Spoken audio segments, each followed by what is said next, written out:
Good morning, students. Today we are going to read chapter number 4, Social and Political Life, and part number 2. तो students, जैसा कि आप picture में देख रहे हैं, तो two ladies, Sarita and Kusum, are talking about the protection of women from domestic violence act 2005 past. ये न्यूज़पेपर की एक हेडिंग है, तो बेटे उसको रीड कर रहे हैं और आपस में एक दूसरे से बातें हो रही हैं। तो हम ये देखते हैं इन स्टोरी बोर्ड्स के माध्यम से कि कैसी बातें हैं, कैसा जो ये 2005 जो एक्ट है डोमेस्टिक वायलेंस के ऊपर, इसके क्या क्या जो लेडीज़ को बेनिफिट इनको प्राप्त हुए हैं। तो हम इसको इस लेसन में जो स्टोरी बोर्ड है कि बबल्स हैं, इसके माध्यम से हम इसको रीड करेंगे और हम ये जान पाएंगे कि महिलाओं को किस किस तरह की यातनाएं झेलनी पड़ती थी इस बिल के पास होने से पहले। तो ये सारा हम इसके अंदर रीड करेंगे। Okay students. Sajiya, did you read today's newspaper? Isn't it a great day for women? Sajiya, क्या आपने आज का न्यूज़पेपर पढ़ा? Isn't it a great day for women? क्या यह महिलाओं के लिए एक बड़ा दिन नहीं है? नॉट जस्ट वीमेन, केवल महिलाओं के लिए नहीं, violence free homes will benefit everyone. भाई, जो घर होता है वो वायलेंस फ्री होना चाहिए, हिंसा मुक्त होना चाहिए। विल बेनिफिट एवरीवन, इसका जो बेनिफिट है, इसका जो लाभ है वो प्रत्येक आदमी को, प्रत्येक व्यक्ति को, प्रत्येक को मिलेगा इसका। It is taken such a long time to get this law passed. इस प्रकार का जो ये कानून पास हुआ, इसको पास होने में बड़ा लंबा समय लगा। In fact, वास्तव में it began with establishing the need for a new law. It began, ये शुरू हुआ with establishing the need, किसके अनुसार? जरूरत स्थापित हुई, जरूरत थी इस प्रकार की कि एक नया कानून बनेगा, इस प्रकार के कानून की जरूरत थी, तभी जाकर के ये इस प्रकार का कानून बना। Kusum and Sajiya work for a women organisation. Kusum और साजिया जो हैं महिलाओं का एक संगठन है, उसके लिए काम करती हैं। They remember the journey of how the protection of women from domestic violence act got pass. They remember, उनको याद है, क्या याद है? The journey of how the protection of women from domestic violence act got pass, कि जो महिलाओं का जो डोमेस्टिक वायलेंस का जो एक्ट था जो पास हुआ है, वो महिलाओं की सुरक्षा के लिए था और उनको उस एक्ट की जो जर्नी थी उसको याद है। कितना लंबा समय लगा इसको पास होने में, कितना ज़्यादा विरोध हुआ, कितने सारे इसके विरोध में आए, कितना इसके समर्थन में आए। तो ये सारा इस पे जो है इसके अंदर जिक्र किया गया है। April 1991 a typical day at their office. 1991 का एक टिपिकल डे है एट देयर ऑफिस, उनके ऑफिस के अंदर। I need advice, my husband beats me up. भाई, आई नीड एडवाइस, मुझे सलाह चाहिए। My husband beats me up, मेरा जो पति है मुझे पीटता है। I haven't told anyone so far, मेरा जो पति है मुझे पीटता है, मैंने अब तक किसी से यह बात नहीं बताई है। आई फील सो असेम्ड, मुझे बहुत ज़्यादा शर्म महसूस होती है ये बताते हुए। I can't go on like this any more, अब मैं ये ज़्यादा बर्दाश्त नहीं कर सकती हूँ। But I have nowhere to go, लेकिन मेरे पास कोई चारा नहीं है, मैं कहाँ जाऊँ? I am being ill treated by my son and daughter in law. I am being ill treated, देखिए जैसा कि पिक्चर के अंदर संकेत दिया गया है, तो दो औरत हैं, वे शिकायत कर रही हैं ऑफिस के अंदर तो एक दूसरी औरत है वो भी साथ में कह रही है कि I am being ill treated, मेरे साथ भी बुरा व्यवहार हो रहा है, बाय माई सन, मेरे बेटे के द्वारा, एंड डॉटर इन लॉ, और जो डॉटर इन लॉ है, भाई मेरी जो बहू है, वे मेरे साथ और मेरा बेटा बुरा व्यवहार करते हैं। दे वर्बली एब्यूज मी, वे मुझे गालियाँ देते हैं। I have no access to my bank account, और मैं जो है अपने बैंक खाते का भी इस्तेमाल नहीं कर सकती। They may even throw me out, और वे चाहें तो मुझे घर से भी निकाल सकते हैं। I don't want to go to the police, मैं पुलिस के पास नहीं जाना चाहती हूँ। I just want to stop the violence, मैं ठीक ये जो हिंसा है ये रोकना चाहती हूँ। तो ये एक महिला की शिकायत है। I just don't want to be thrown out of the house I am living in, तो जो दूसरी औरत है साथ में ये कह रही है, मैं बस ये चाहती हूँ कि मुझे मेरे घर में से न निकाला जाए, मैं अपने घर में रहूं, मुझे घर से ना निकाला जाए। तो इस प्रकार की इन दोनों की शिकायत है। Unfortunately the existing law is a criminal one and does not offer these option, बदकिस्मती से जो मौजूदा जो कानून है, फौजदारी कानून है, इसमें ये दोनों रास्ते मुमकिन नहीं हैं। थ्रू आउट द 1990s, 1990 का जो दशक था उसके दौरान the need for a new law was raised in different form, जो ज़रूरत थी किसकी, नए नए कानूनों की जो मांग थी अलग अलग मंचों पर वो उठती रही। We have heard testimonies of several womens, हमने बहुत सारी महिलाओं की आप बीती सुनी। We have seen that women want protection, हमने देखा कि महिलाएं जो हैं वे सुरक्षा चाहती थी अगेंस्ट बीइंग बीटन, जो उनकी पिटाई होती थी उससे वे सुरक्षा चाहती थी।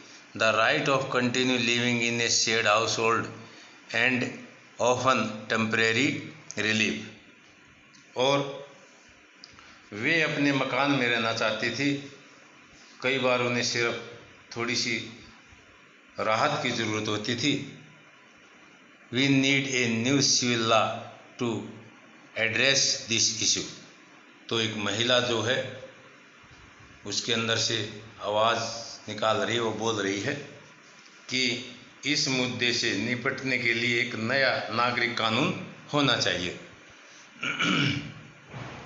इन 1999 में लॉयर्स कलेक्टिव, एक ग्रुप ऑफ लॉयर, जो लॉयर्स थे 1999 में वकीलों बार कलेक्टिव, एक ग्रुप ऑफ लॉयर, जो वकील जो हैं इकट्ठे हुए, कानून के विद्यार्थी, एक group of lawyer, law students and activist और समाज सेवी, after nation wise consultation took the lead in the drafting the Domestic Violence Prevention and Protection Bill. This draft bill was widely circulated.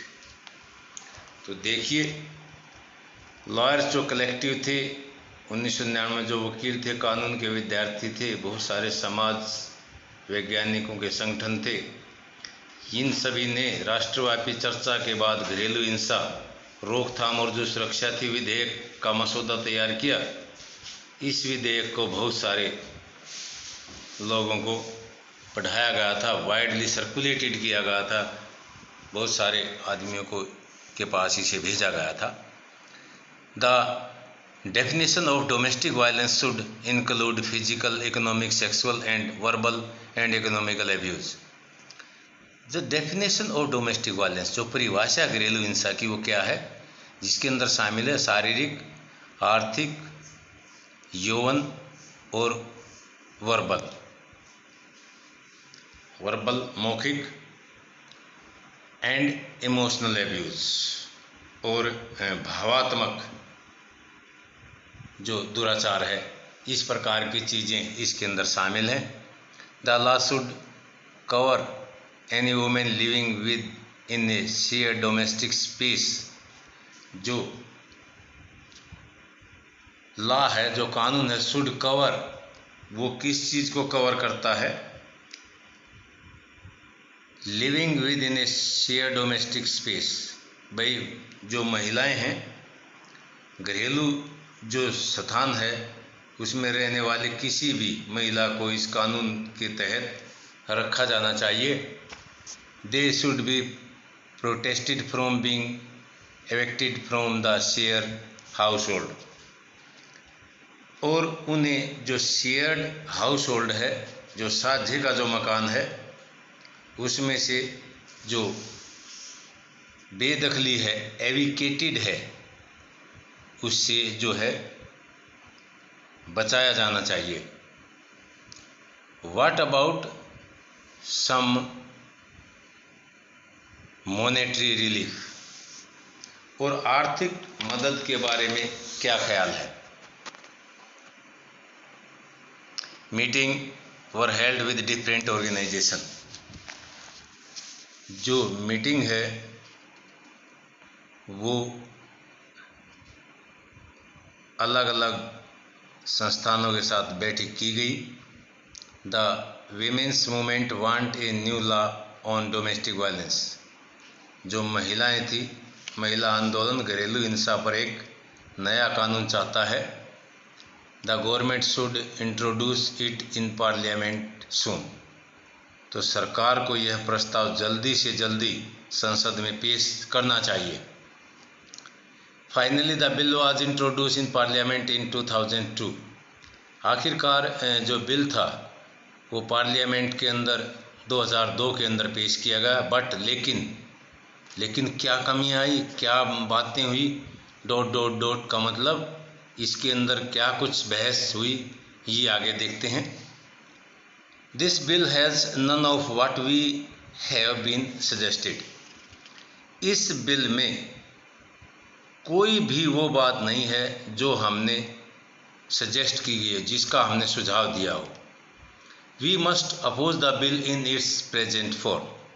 हमें जो बिल है, bill के इस रूप का विरोध करना चाहिए।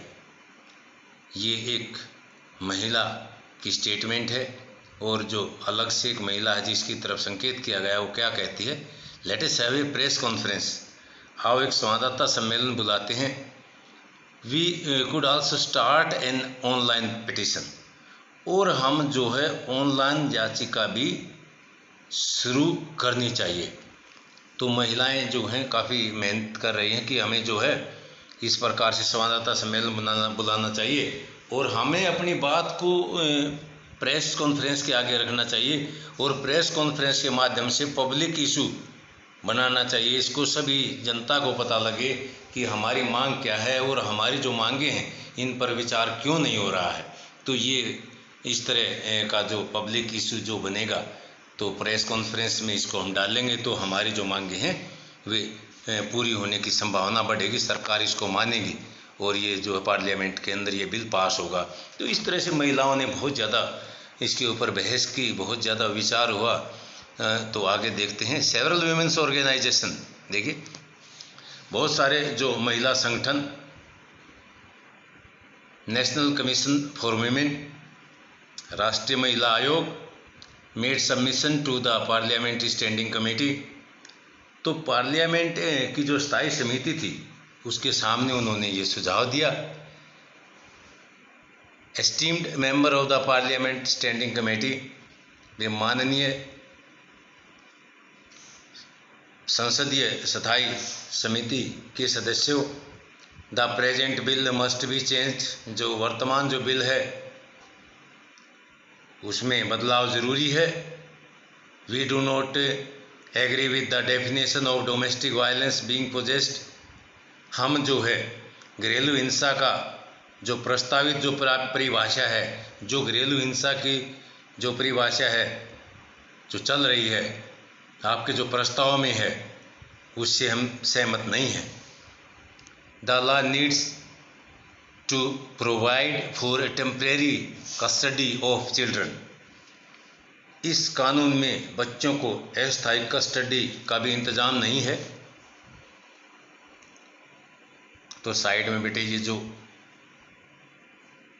येलो जो बॉक्स है उसके अंदर रेड जो पॉइंट दिए गए इनको देखते हैं। In December 2002 the standing committee submitted its recommendation to the Rajya Sabha and these were also tabled in the Lok Sabha. तो दिसंबर 2002 में स्थायी समिति जो थी उसने अपनी जो सिफारिश थी राज्यसभा को पेश की और इन सिफारिशों को लोकसभा में भी पेश किया गया। The committee report accepted must of the demand of the women's group. Committee की जो रिपोर्ट में महिला संगठन की ज़्यादातर मांगों को स्वीकार कर लिया गया था। Finally a new bill was reintroduce in parliament in 2005। आखिरकार 2005 में संसद के सामने एक नया विधेयक पेश किया गया। After being passed in both houses of parliament, संसद के जो दोनों हाउस थे उनके अंदर पास होने के बाद संसद के दोनों हाउस में बैठे लोकसभा और Rajya Sabha, it was sent to the president. इसके बाद इसको प्रेसिडेंट के पास भेजा गया फॉर द असेंट, सहमति के लिए, स्वीकृति के लिए। The protection of women from domestic violence act came into effect in 2006। इसलिए जो प्रोटेक्शन ऑफ वीमेन, महिलाओं की जो सुरक्षा थी घरेलू हिंसा से, ये जो एक्ट था ये 2006 के अंदर जो है एक कानून लागू हुआ। तो बेटे इसके अंदर ये था भाई, जो कानून था, जो ये बिल था डोमेस्टिक वायलेंस का, तो इसमें ये बताया गया कि ये जो बिल था ये बोथ हाउस ऑफ पार्लियामेंट थे, दोनों के अंदर पास होना चाहिए। लोकसभा जिसके सदस्य 5 साल के लिए चुने जाते हैं और जो हमारी राज्यसभा होती हैं उसके जो सदस्य होते हैं उनका जो नियुक्ति का समय होता है, उनका जो कार्यकाल होता है वो 6 वर्ष का होता है। तो उन सभी से पास दोनों हाउस में जब ये बिल जो एक्ट जो था वो पास हुआ और उसके बाद जो प्रेसिडेंट की असेंट के लिए भेजा गया, स्वीकृति के भेजा गया और ये 2006 में ये पास हो गया, लागू हो गया, कानून बन गया। At a press conference in October 2006, अक्टूबर 2006 में एक संवाददाता सम्मेलन के दौरान, प्रेस कॉन्फ्रेंस के दौरान, what is this new law, ये नया कानून क्या है। This law is a first in recognising a women right to a violence free home and provide a comprehensive definition of domestic violence. तो this law is a first in recognising a women right, ये जो पहला कानून है जिसमें महिलाओं को हिंसा मुक्त परिवार के अधिकार को मान्यता दी गई। भाई महिलाओं का जो परिवार है कैसा होना चाहिए, हिंसा मुक्त होना चाहिए। And provide a comprehensive definition of domestic violence, और घरेलू हिंसा की एक व्यापक परिभाषा पेश की गई। Next one, this is a civil law aimed at providing relief to millions of women. यह एक दीवानी कानून है जिसमें क्या हुआ भाई, प्रोवाइडिंग रिलीफ, जिसमें राहत प्रदान की गई मिलियंस ऑफ वीमेन, लाखों महिलाओं को, इंक्लूडिंग वाइफ, जिसके अंदर पत्नी भी हो सकती हैं, मदर्स माताएं भी, डॉटर्स बेटी भी, एंड सिस्टर्स और बहनें भी हो सकती हैं, affected by violence in their homes, जो प्रभावित थी हिंसा से अपने ही घरों के अंदर। इस प्रकार से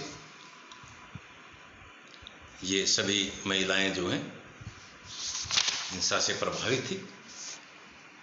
this law is a very significant step because it requires, ये जो कानून था एक बहुत ही महत्वपूर्ण कदम था, क्योंकि इट रिकग्नाइज, इसको मान्यता दी गई थी,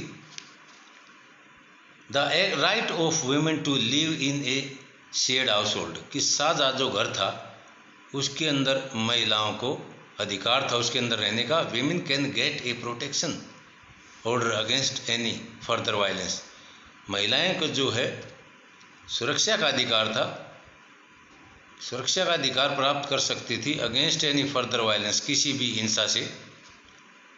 women can get monetary relief, महिलाएं जो हैं वे जो हैं अपना मॉनेटरी रिलीफ, जो अपना जो आर्थिक जो राहत थी, टू मीट देयर एक्सपेंस, अपने खर्चे चलाने के लिए, इंक्लूडिंग मेडिकल कॉस्ट, जिसके अंदर उनको जो है इलाज का खर्च भी शामिल होता था। इस प्रकार की राहत प्रदान की गई। Now begins another long journey, अब जो है एक और लंबा सफ़र शुरू होता है।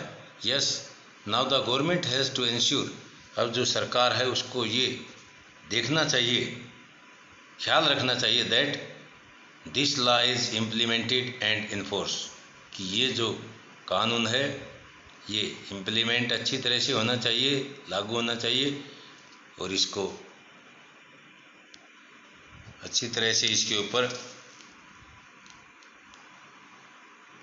विचार होना चाहिए, इसके ऊपर लागू होना चाहिए। Why is this an important law, यह एक महत्वपूर्ण जो कानून है, क्यों है ये महत्वपूर्ण, अब ये देखिए।